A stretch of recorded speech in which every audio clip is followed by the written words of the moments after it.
দেখুন কিভাবে আপনার দলের নাম দিয়ে কোন জেলায় থাকেন, কোন বিভাগ তুলবেন। বিভাগ ওঠানোর পরে আপনি আপনার জেলার নাম ওঠাবেন। জেলার নাম ওঠানোর পরে আপনি যে কোনো কেন্দ্রের আপনি কোন মহল্লার ভোটার, সেই মহল্লার এমপি মহোদয়ের সঙ্গে একটি গ্যালারি থেকে ছবি নিয়ে নেবেন। এইভাবে দেখুন কীভাবে গ্যালারিতে ছবি নেবেন।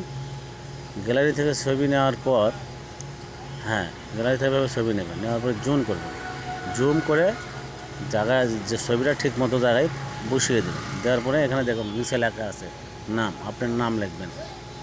আপনার নাম লেখার পরে সেখান থেকে আপনি নাম লিখবেন।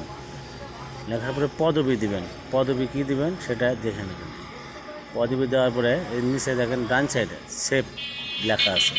এবার সেভ করে আপনি ডাউনলোড করবেন। আর এই অ্যাপস নাম জানতে চাইলে আপনি